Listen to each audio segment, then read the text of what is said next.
शुक्रिया समीप। कल प्रधानमंत्री नरेंद्र मोदी काशी पहुंचेंगे तो यूपी चुनाव का टोन सेट हो जाएगा। क्या यूपी में बीजेपी का पहला चुनावी मुद्दा राम मंदिर होगा?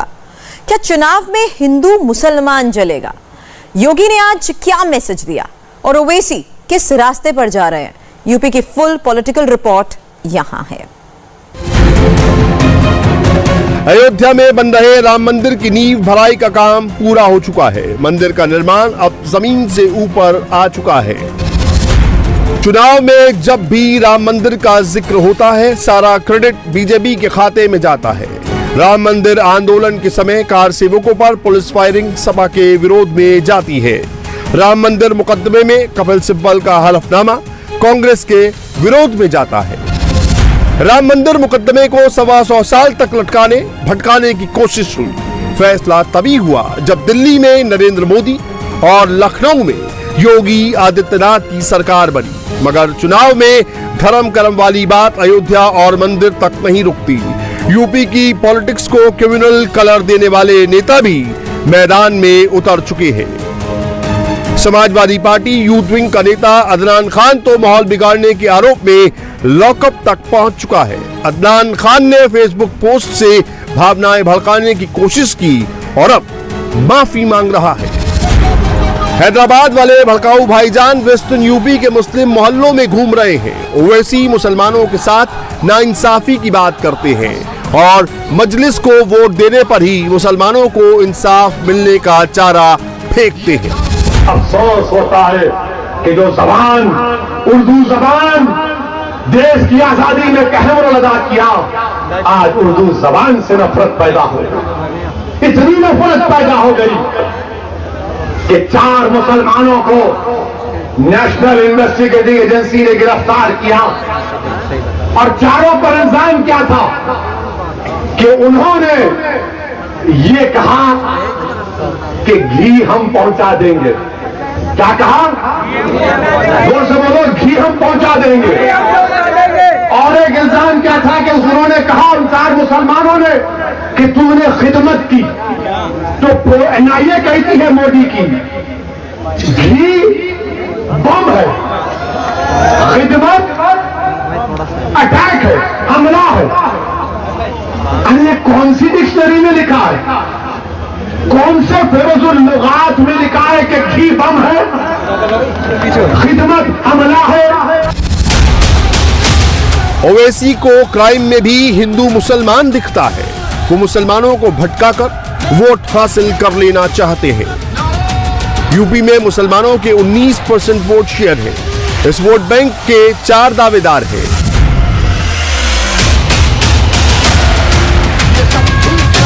19% वोट का सबसे बड़ा हिस्सा पाने के लिए ओवैसी माफिया डॉन और बाहुबली नेता अतीक अहमद को भी मुसलमानों का रहनुमा बता डालते हैं। अतीक साहब ने कभी भी अपने लिए कोई बात नहीं की। अतीक साहब ने जेल में बैठकर हम तमाम को पैगाम दिया कि वक्त आ चुका है कि उत्तर प्रदेश के मुसलमानों को अपनी एक सियासी क़यादत को बनाना बेहद जरूरी है।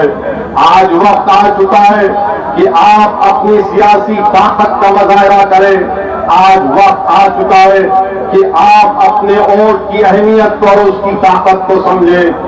मेरे तैयूर नौजवानों, चित्तौड़ के मेरे बुजुर्गों, मेरी इज्जतदार माँ और बहनों, असदुद्दीन ओवैसी उत्तर प्रदेश को चित्तौड़ को इसलिए नहीं आया है कि मैं लफाजी कर अपनी मकबूलियत में इजाफा कर लूं। मैं यहाँ पर इसलिए नहीं आया हूँ कि मैं अपनी और शोहरत में इजाफा कर लूं। मेरे आने का मकसद एक ही है और अल्लाह मेरी इस नीयत को, मेरे दिल का हाल जानता है। हमारे आने का मकसद एक ही है कि चित्तौड़ में मुसलमानों की सियासी लीडरशिप बने, चित्तौड़ में मुसलमानों की क़यादत बने। यूपी पिछले 4.5 साल से दंगा फ्री है, फिर भी ओवैसी मुसलमानों को भड़काने में लगी है। एनआईए आतंकवाद की रोकथाम करने वाली एजेंसी है। ओवैसी उसके खिलाफ भी माहौल बनाते हैं। क्या यूपी में हिंदू मुसलमान होने वाला है? क्या 22 की लड़ाई धर्म पर होगी? क्या वोट मजहब के आधार पर पड़ेंगे? यूपी चुनाव में अभी 5 से 6 महीने की देर है। धर्म का कांटा अभी दिखता है, कल भी ये चलेगा, ये कोई नहीं जानता। फिर भी अगर ऐसा होता है तो योगी आदित्यनाथ से ज्यादा खुश दूसरा कोई नहीं हो सकता। अगर यूपी चुनाव में धर्म चला तो 80% वर्सेस 19% की लड़ाई हो जाएगी। हिंदू और मुसलमानों के वोटों का ध्रुवीकरण हुआ तो फायदा सीधे सीधे बीजेपी को होगा। योगी उसके लिए भी रेडी है। माफिया के खिलाफ एक्शन हो या दंगा रोकने वाले ऑर्डर, योगी का रिकॉर्ड क्लीन है। 2017 के पहले उत्तर प्रदेश के अंदर कोई पर्व और त्योहार शांतिपूर्ण ढंग से आप नहीं मना सकते थे। पर्व और त्योहार आता था और फिर कर्फ्यू लग जाता था, दंगे शुरू हो जाते थे, पेशेवर दंगाई आकर के पर्व और त्योहारों में खलल डालने का कार्य करते थे। आज तो पर्व और त्योहार शांतिपूर्ण ढंग से मनाए जा रहे हैं। और भाइयों बहनों, हम लोगों का एक बहुत स्पष्ट संदेश है, हम सुरक्षा सबको देंगे, योजनाओं का लाभ बिना भेदभाव के सबको देंगे। लेकिन अगर किसी ने किसी गरीब की संपत्ति पर कब्जा किया, किसी गरीब और निरीह और किसी व्यापारी को प्रताड़ित किया, तो फिर सार्वजनिक संपत्ति को कोई कब्जा करेगा तो प्रदेश सरकार का भी बुलडोजर हमेशा खड़ा रहता है।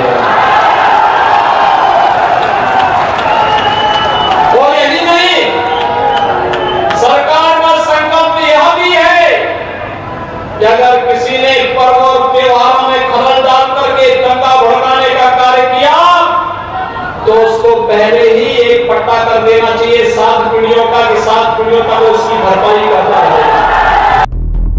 भदोही और गोरखपुर योगी आज जहां जहां गए वहां झोली भर कर गए। भदोही को 373 करोड़ की योजनाओं का गिफ्ट, गोरखपुर को 180 करोड़ की योजनाओं का उपहार। भदोही और गोरखपुर तो झांकी है, काशी का बिग शो अभी बाकी है। प्रधानमंत्री नरेंद्र मोदी कल सिद्धार्थनगर और काशी पहुंच रहे हैं।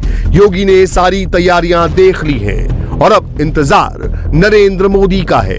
मोदी अकेले यूपी की हवा बदल सकते हैं। चुनाव का रुख मोड़ने की जो क्षमता मोदी में है वो किसी और नेता में नहीं।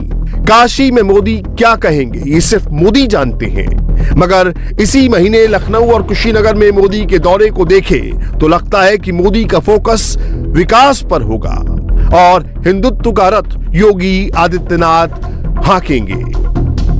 यूपी के सियासी दंगल में 2 खिलाड़ी और हैं, अखिलेश यादव और प्रियंका गांधी वाड्रा। दिल्ली टू लखनऊ फ्लाइट में अखिलेश और प्रियंका गांधी वाड्रा की मुलाकात की ये तस्वीर सोशल मीडिया पर बहुत चल रही है। इस तस्वीर के बारे में बहुत कुछ कहा और लिखा जा रहा है। कांग्रेस और सपा के बीच अलायंस होने की बात भी उड़ाई गई। असली बात खुद प्रियंका गांधी ने बताई है। अखिलेश यादव और प्रियंका गांधी एक ही फ्लाइट में टकरा गए। अखिलेश बिजनेस क्लास में थे और प्रियंका इकोनॉमी क्लास में। अखिलेश को प्रियंका के बारे में पता चला तो वो मिलने आए। नमस्ते के बाद प्रियंका ने अखिलेश से मजाक में कहा, अच्छा किया जो आप कांग्रेस के सारे कायर अपने यहाँ ले गए। अखिलेश बोले, मेरी गलती इतनी है कि मैंने उन्हें आने दिया। इसके बाद दोनों ने एक दूसरे को बेस्ट ऑफ लक बोला। 2017 में कांग्रेस ने समाजवादी पार्टी के साथ अलायंस किया था। तब राहुल गांधी और अखिलेश यादव को यूपी के 2 लड़के बताकर पूरा कैंपेन किया गया था। लेकिन मोदी की आंधी चली तो इन दोनों लड़कों का कुछ पता नहीं चला। 2017 के चुनाव में योगी चेहरा नहीं थे। 2022 में योगी फेस भी हैं और बीजेपी के योद्धा भी। हमारे लिए तो पूरा प्रदेश ही परिवार है, लेकिन पहले सरकारों में जो रहते थे उनके लिए अपना परिवार ही प्रदेश होता था। हम कहते सबका साथ सबका विकास, और वे कहते थे कि मेरा परिवार और मेरा विकास। उनकी सोच संकुचित थी, उनकी सोच आपराधिक मानसिकता की थी, उनकी सोच भ्रष्टाचार को बढ़ावा देने की थी। हमारी सोच पूरे समाज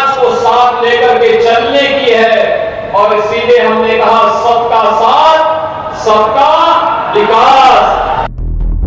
यूपी में मोदी और योगी को घेरने के लिए कई सियासी शत्रु लगे हुए हैं। कुछ किसान नेताओं ने लखनऊ घेरने का ऐलान किया था, उस पर अब तक अमल नहीं हो पाया। खबर है कि काशी में मोदी के पब्लिक प्रोग्राम में 40 से 50 हजार किसान शामिल हो सकते हैं। कल 16 जिलों के लोग काशी पहुंच रहे हैं। इनमें इतनी बड़ी तादाद में किसानों का आना मोदी और योगी विरोधियों के मंसूबों पर पानी फेरने वाला होगा। इंडिया टीवी हर वक्त हर जगह डाउनलोड करने के लिए सर्च करें India TV news Google play store या ऐप स्टोर पर।